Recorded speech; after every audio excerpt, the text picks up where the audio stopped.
Scarlett Amber Perkins. Scarlett is a minor character, and she meets Bod for the first time in the graveyard, and they go on a few misadventures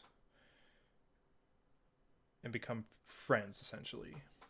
During these adventures, they meet the Indigo Man, the Slayer, and she, throughout this process, doesn't really know what's going on. It doesn't seem real. And when she tells her parents, they basically confirm to her that it isn't real, that it's all imaginary.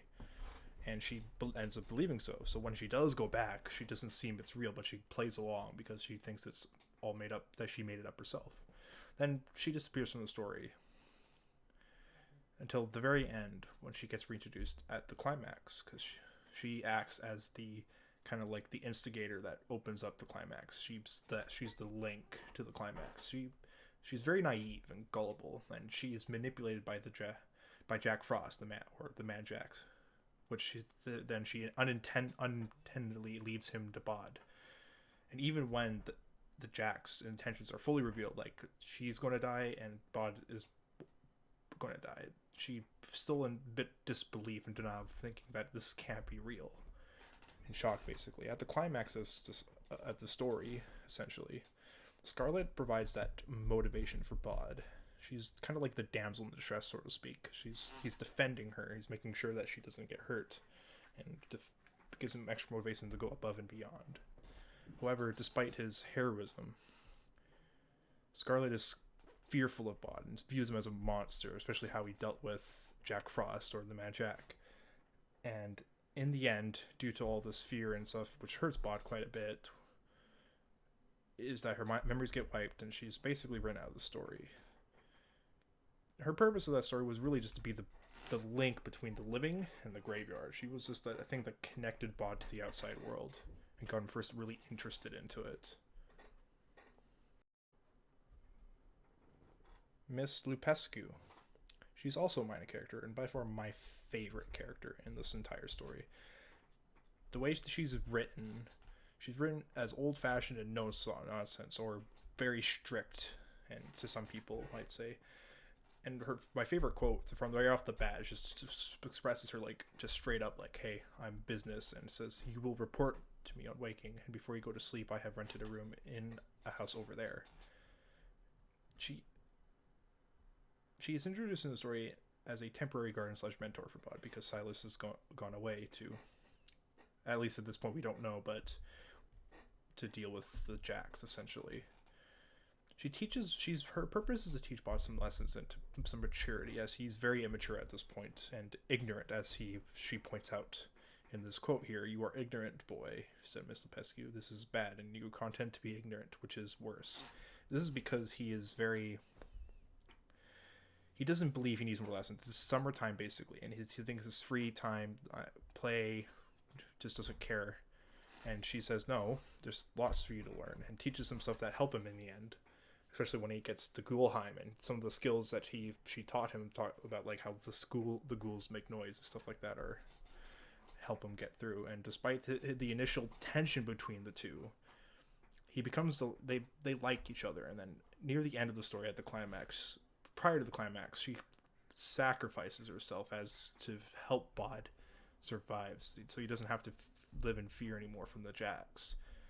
Out of all the characters, she really had the most impression on him, besides Silas, with helping him mature and lose his ignorance in himself, and he becomes more of a better person in the end. In Neil Gaiman's The Graveyard Book, the Lady on the Grey is used as a symbol to describe death in the story. In the Graveyard Book, the dead are all stagnant. Whether they are malignant or benevolent depends on their final stage of growth when they die. The Lady on the Grey completes the path of life to death as she transports the newly dead from the mortal coil and binding them to a deathly coil. The Lady on the Grey is not death itself, but instead a guide and peacemaker to those who have newly died. She is meant to show that death is not something to be feared, as Bod is more than willing to dance with the messenger herself during the dance of the macabre, eager for his time to ride her horse to the afterlife. While this may be seen as ignorance of childhood, Bod sharing the last dance with the Lady on the Grey is imagery used by the author to show that we should not approach death with fear, but instead with eager acceptance to our journey's end. In Neil Gaimans The Graveyard Book, Silas, Bod's guardian, a man who is on the boundary between life and death, is used by the author as an allegory of penance. In the Graveyard Book, Silas tells Bod that he was once a monster to trump all monsters, and while he has changed in the story, he self-admittedly had done disastrous deeds in his distant past. It's likely that these deeds are what prevent him from becoming one of the dead, instead placing him in a state of limbo until he has paid his dues, bound to the honor guard until it can finally cease to exist.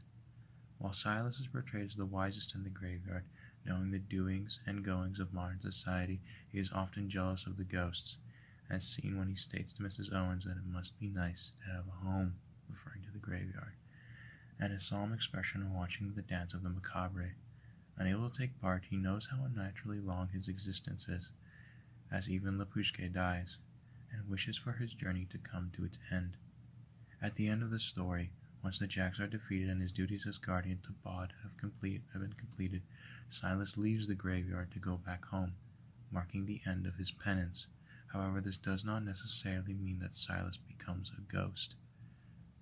Silas is also used by the author to define the difference between the living and the dead by having the reader invest in a being that is neither. Silas is often collecting knowledge, and unlike the ghost that Bod surrounds himself, he is not a static character. He changes as the story progresses, at first begrudgingly accepting responsibility to acquire items such as food and clothing that the boy Bod would need. However, this quickly changes as soon Silas begins to take charge of Bod's growth, securing the boy an education and passing his knowledge of the modern world to Bod when he so desires. Silas also differs from the living in that he is no longer capable of dying. As stated earlier, Silas may not be able to become a ghost, as Silas self-admittingly tells Bod that he does not die like the living, that when their time does not die like the living, and when their time comes, his kind simply ceases to exist. In Neil Gaiman's The Graveyard Book, there's a character known as Jack Frost. Now, Jack Frost was the antagonist of the story. He was basically the villain to Bod, or Nobody Owens. Now, important things to note about Jack Frost is he was a part of Jack of all trades. And these people were being hunted by Silas, Miss Lupescu, and a few others. But Jack Frost, his goal throughout the story is to find and kill the young boy known as Bod, who actually escaped him earlier in the novel as a baby. Now, this failure is what drove him to complete his mission throughout the whole story, and you can really see that his growth and his anger were really driven towards Bod and killing the boy. Now, Jack Frost is the equivalent to a modern-day contract killer. He has his own business cards for people to contact him, and it even goes to state on page 127, where there's a quote that says, "How to use it to summon the man Jack? No, not summon. Invite. You did not summon people like him." This quote really shows that he had a grasp of fear over the people of the town. And another thing is he's very desperate for power.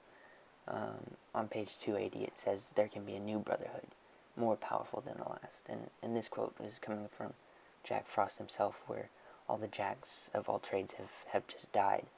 But you can really see that Jack Frost is driven for power and control, and he wants that, which is ultimately what leads the Slayer to take him. Jack Frost is also a very sneaky character, and he can manipulate others around him using fear. On page 134, it says, "Can you imagine what he'll do when he finds you? Had the boy he was looking for, and you let him go?" Now, this quote was coming from Ebenezer Bulger's shop when they had Bod in the back and the brood. But this really just shows how much fear Jack Frost was implementing on people of the town. Jack Frost also was very sneaky when he manipulated Bod into going upstairs with him alone, and he was just very sneaky with how he worded things, and how he was able to get Bod alone and keep Scarlet downstairs so that he could kill Bod in his own room from when he was a baby. Jack also doesn't like being reminded of his failure and his fellow Jacks. And you can see that on page 168 during the interlude where it says, "Was unfortunate, but like the flowers that bloom in the spring, tra-la, absolutely nothing to do with the case. You failed, Jack. You were meant to take care of them all. That included the baby."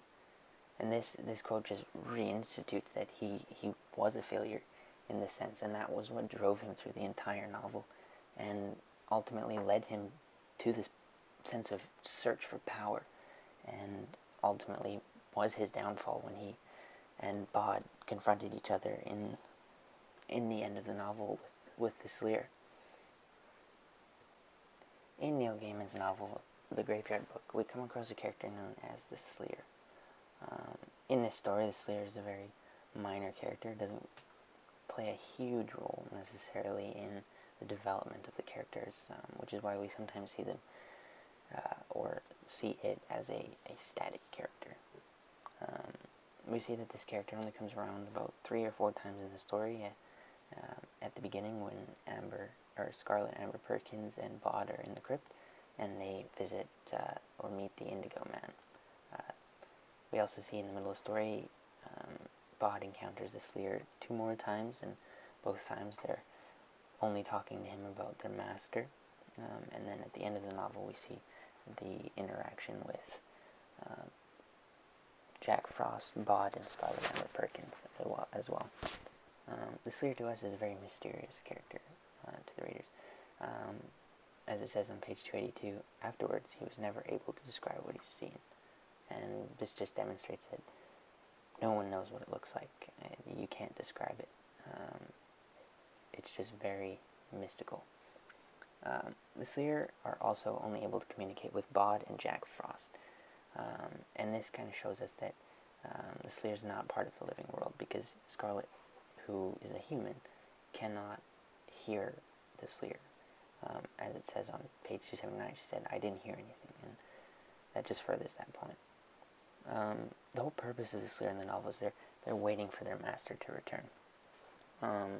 They're just waiting, and they're guarding the old brooch, a cup, and a little stone knife, and these are really good treasures in their mind, or treasures of their master. As we see, it says on page 116, it says, "It comes back, always comes back." And this just shows that they're waiting. They're waiting for their master, who eventually turns out, in the end of the novel, to be someone that we find out about Jack Frost and Bod. And that's what happens to Jack Frost when he's engulfed by the Sleer. The Sleer also use fear as a weapon, kind of similar to Jack Frost in a way. And they use it to manipulate people into revealing who their master is. And the Sleer said it directly on page 55. It says, "Fear is a weapon of the Sleer." And this can kind of just lead us to believe that the Sleer is something that should be feared through the novel. And throughout the novel, we see that they don't really have any other major purpose than to find their master, and that is why in this novel they're a minor character and very static when it comes to development of all the characters in the novel.